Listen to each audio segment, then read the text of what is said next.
வணக்கம். சிம்மராசியில் இருக்கிறவங்களுக்கு விகாரி வருட தமிழ் புத்தாண்டு ராசி பலன்கள் பார்க்கலாம்.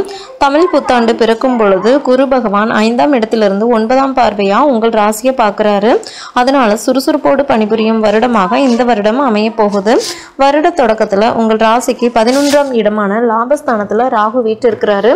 அதனால லாபம் எதிர்பார்த்தபடி வந்து சேரும். மிதமிஞ்சிய பொருளாதாரத்தில் மிதக்க போறீங்க.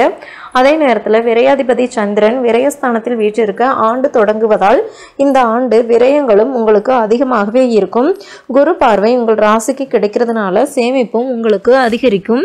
அதே மாதிரி செல்வாக்கு மிக்கவர்களாக விளங்கும் நீங்க இந்த வருடம் தொழிலில் முத்திர பதிக்க போறீங்க. பொது வாழ்விலும் புகழ் குவிக்க போறீங்க. செவ்வாய் பலம் உங்களுக்கு சிறப்பா இருக்கு. யோகம் செய்யும் கிரகமான செவ்வாய் 10இல் பலம் பெற்றிருக்கும் பொழுது அங்கரக ஸ்தலங்களில் அடியெடுத்து வைத்து வழிபாடு செய்வது நல்லது. பாகியஸ்தானம் அப்புறம் புத்திரஸ்தானம் எனப்படும் விதத்தில் கேது வீற்றிருக்கிறதுனால நாகசாந்திகளுக்கு சென்று யோக பலம் பெற்ற நாளில் பரிகாரங்களை செய்து கொள்வது நல்லது. 7இல் சுக்கிரன் இருப்பதால் தங்கம் வெள்ளி போன்றவற்றில் முதலீடு செய்யும் யோகம் உண்டு. அது மட்டுமல்லாமல் பெண்வெளி பிரச்சனைகள் அகலும். 5இல் கேது இருக்கிறதுனால பிள்ளைகளை உங்களை மேற்பார்வையில் வச்சுக்கிறது நல்லது. வெளியில் தங்கி படிக்கும் குழந்தைகளாக இருந்தால் அன்றாடம் அவர்களுடன் பேசி தன்னம்பிக்கையை ஊட்டுவது நல்லது. ஒரு சில பிள்ளைகள் உங்கள் பேச்சினை கேட்காமல் மனம் போன போக்கில் சில காரியங்களை செய்துவிட்டு பின்னர் வருத்தப்படலாம். அதனால அன்றாடம் அவர்களோடு பேசி அவர்கள் மனதில் நினைத்தவற்றை நீங்கள் தெரிந்து கொள்வதும் நல்லது. தன லாபாதிபதியான புதன் வருட தொடக்கத்தில் நீச்சம் பெற்றிருக்கிறாரு. வாக்கு, தனம், குடும்பம் ஆகியவற்றை குறிக்கும் இடத்திற்கு புதன் அதிபதி ஆவார். அந்த நேரத்தில் ராசிநாதன் சுக்கிரன் உச்சம் பெற்றிருக்கிறாரு. இவற்றை வைத்து பார்க்கும் பொழுது கொடிகட்டி பறந்த குடும்ப பிரச்சனைகள் படிப்படியாக குறையும். பொது நலத்தில் இருக்கிறவங்களுக்கு திடீர்னு புதிய பொறுப்புகளும் தலைமை பதவிகளும் கூட வரலாம். பொதுவாக ஆண்டின் தொடக்கத்தில் 4 கிரகங்கள் பலம் பெற்று சஞ்சரிக்குது. வலிமையான கிரகங்கள் சஞ்சாரம் செய்யும் பொழுது அதற்குரிய ஆதிபத்தியங்களும் நல்ல இடமா இருக்கிறதுனால தொட்ட காரியங்களில் வெற்றி கிடைக்கும். இந்த சனி செவ்வாய் பார்வை காலம்னு பார்த்தீங்கன்னா 14/4/2019 23/6/2019 வரைக்கும்.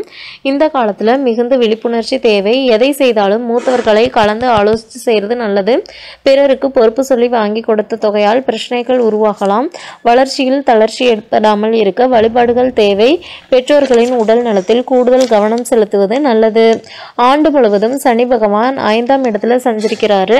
இடையில 8/5/2019 3/9/2019 வரைக்கும் தனுசு ராசியிலேயே வக்ரம் பெறாரு. 5ஆம் இடத்தில் சஞ்சரிக்கும் சனியின் பார்வை 2, 7, 11 ஆகிய இடங்கள்ல பதியுது.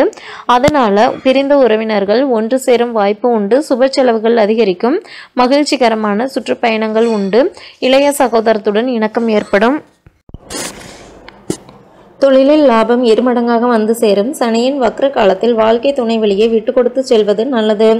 ராகு கேதுக்களை பொறுத்த மட்டும் உங்கள் ராசிக்கு 11ஆம் இடத்தில் ராகுவும் 5ஆம் இடத்துல கேதுவும் இருக்கிறாங்க. லாபஸ்தானத்தில் சஞ்சரிக்கும் ராகுவால் தொழிலில் எதிர்பார்த்ததை காட்டிலும் கூடுதல் லாபம் கிடைக்கும். தொழிலை விரிவு செய்யும் முயற்சியில் ஆர்வம் காட்டுவீங்க. வங்கிகளில் கடனுதவி பெற்று வாடகை இடத்தில் இயங்கும் தொழிலை சொந்த கட்டிடத்திற்கு மாற்றுவது பற்றி சிந்திப்பீங்க. கேதுவின் பலத்தால் பிள்ளைகள் வழியில் சுபகாரிய பேச்சுக்கள் நல்ல முடிவிற்கு வரும். சுப விரயங்கள் உண்டு. பூர்வீக சொத்துக்களில் இருந்த பிரச்சனைகள் அகலும். சிம்மராசியில் பிறந்த பெண்களுக்கு பார்த்தீங்கன்னா நினைத்தது நிறைவேறும் ஆண்டா இந்த ஆண்டு அமையும். வாழ்க்கை தேவைகள் கணவன் மனைவிக்குள் ஒற்றுமை பலப்படும். பிள்ளைகளால் பெருமை வந்து சேரும். கல்வியில் தேர்ச்சி பெற்று மற்றவர்களால் பாராட்டுகளை பெறுவீங்க. பெண் குழந்தைகளுக்கான திருமண வாய்ப்பு கைகூடும். ஆன்மீக சுற்றுலாக்கள் அதிகரிக்கும். பெற்றோர்களின் உடல் நலத்தில் கவனம் தேவை. பிரிந்து சென்ற உடன்பிறப்புகள் விரும்பி வந்து சேர்ந்துருவாங்க. தங்கம் வெள்ளி போன்றவற்றை வாங்குறதுல ஆர்வம் காட்டுவீங்க. பழைய நகைகளை கொடுத்துட்டு புதிய நகைகளை வாங்கும் முயற்சி கைகூடும். புதிய தொழிலுக்கு உங்கள் பெயர் பரிசீலனை செய்யப்படும். உத்தியோகத்தில் இருக்கிறவங்களுக்கு எதிர்பார்த்த பதவி உயர்வு கிடைக்கும். திறமை பளிச்சிடும். வாகனம் வாங்க சலுகைகள் எதிர்பார்த்தபடி கிடைக்கும். குரு வழிபாடும் திசை மாறிய துர்க்கை வழிபாடும் செல்வ நிலையை உயர்த்தும். இந்த ராசியில் இருக்கிறவங்களுக்கான பொதுவான வழிபாடுன்னு பார்த்தீங்கன்னா சங்கடகர சதுர்த்தி விரதம் இருந்து தும்பிக்கை யானை நம்பிக்கையோடு வழிபடுவது நல்லது. குரு கவசம் பாடி குரு வழிபாடு மேற்கொள்வது சிறப்பு. மேலும் தகவல்களுக்கு சேனலை சப்ஸ்கிரைப் பண்ணுங்க. தேங்க்யூ.